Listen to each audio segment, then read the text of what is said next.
All right, so let's take a look at the internet weather for the last week or so here. And first thing we have on our list of activities that have been taking place, this is consistent with what we reported last week.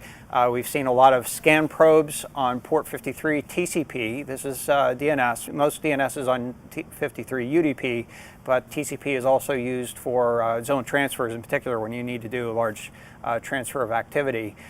This looks like probing activity that is scanning around the internet, most likely looking for DNS servers that perhaps are willing to facilitate a zone transfer. We're looking at 60 days of activity here, and as you can see, there's fairly regular spikes of activities. Clearly over the last 30 days, there was also some activity that dated back a little bit further as well. Most of these probes are from a single address in China. It's been consistently that way. Pretty aggressive scanning activity on a regular basis. Next item here is scan probes on port 1900 UDP. Again, this is one that we reported on last week. A lot of this activity I believe to be innocuous. That is not necessarily malicious in behavior. As we talked about before, the port 1900 is a simple service discovery protocol, but as with any UDP port or any UDP service, it could potentially be used for at least a reflection attack, that is a denial of service attack, using the server to reflect packets that have a spoof source address. And this is one that has the potential to the service has the potential to provide some amplification as well. So we're seeing this activity in terms of scanning activity, and as we reported last week, it still is consistently showing mostly activity from Russia that is performing this scanning activity. And next item here is the top 10 most probed ports. I guess the 400-pound gorilla in the room here is the activity on port 22 TCP. Followed by port 445 TCP, which if you recall, if you've been following this program for a while, 445 always used to be at the top of the list, and now it's kind of buried along with a number of others. Next being port 80 TCP, and then port 23 TCP, that's Telnet, 443 TCP, that's SSL or encrypted web access, port 3389 TCP, which is a remote desktop protocol. We've talked numerous times before about port 53 UDP, which is next, and then 1433 TCP, which is Microsoft SQL database. Last but not least, port 8080 TCP. Since we have this 400-pound gorilla in the room here, I thought we'd take a little bit closer look at the activity on port 22 TCP. And interestingly enough, this is something that we have shared from time to time. It's been some time since we've looked at this, but in this particular case, there was, sort of a unique observation. That is, what we're looking at here is what I call the probe aggression factor. Basically, it is the number of probes per source that we're observing. This aggression factor that we're seeing on port 22 is actually higher than any other that I've observed before, at least in recent memory. And it's compared here with the others that are on the top 10 list, and you can see where some of these are clearly more aggressive than others.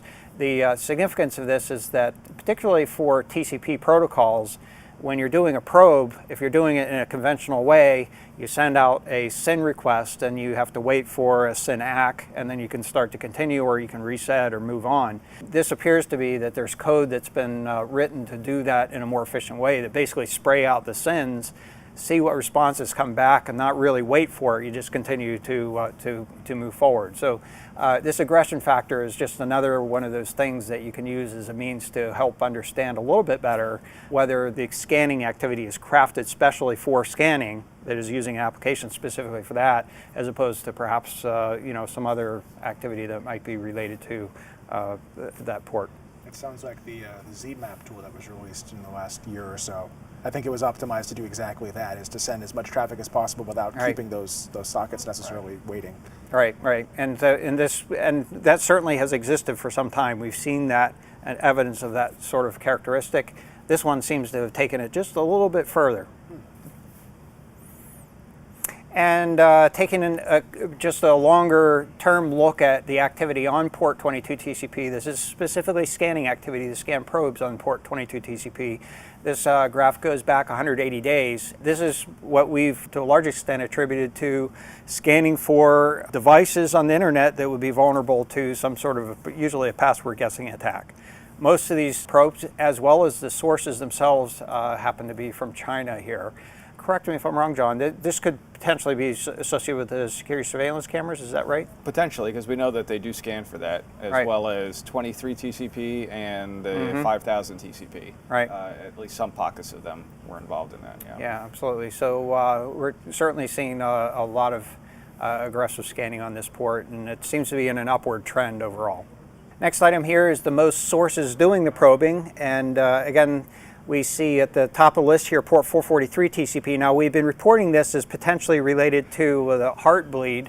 I don't believe it is actually related to Heartbleed. I think there's somewhat of a coincidence. We're going to take a quick look at this in a moment here.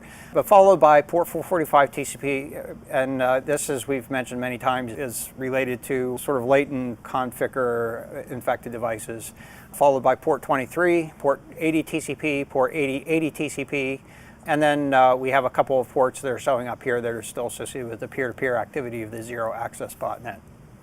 So we're going to take a little bit of a closer look at port 443 TCP activity. This has been the trend, is we're looking at specifically in this case the number of sources that are doing that probing, and it's up into around 9,000 sources that are doing that probing activity now. And we're looking at 60 days of activity in this particular graph. Most of those sources are from Argentina. We're going to take a look at a geographic map of that in a moment. There are also some associated with a U.S. university, and we think that that is actually what I'll describe as innocuous, probably probing around looking for Heartbleed vulnerable devices, and what I think they've been doing is basically tracking the status of the remediation of that Heartbleed vulnerability. I wanted to point out as well is that some of the more aggressive sources of scanning activity happen to be from China in this case. So as I said, we'll take a quick look at the geographic, what we call heat map, associated with these sources of scanning activity on port 443. As you can see here, the real heat, that is what we're doing here is counting the number of sources. That is, we're not factoring in the number of probes from those sources, just looking for concentrations of sources that are doing that probing. And the real hotspot is down here in Argentina relative to the rest of the world. And, you know, I took a look at this a few weeks ago.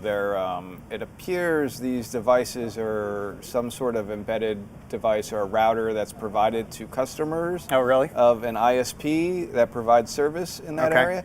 So it could be- I suspect that there's maybe some vulnerability in that type of device that somebody has discovered, and they, you know, harvesting a botnet out of a large number of them in that particular ISP provider. I see. That's what my money was on too. Yeah. Yeah. I have a real hunch. So they would do well to identify that problem and get it fix it. addressed as soon as possible. Yeah.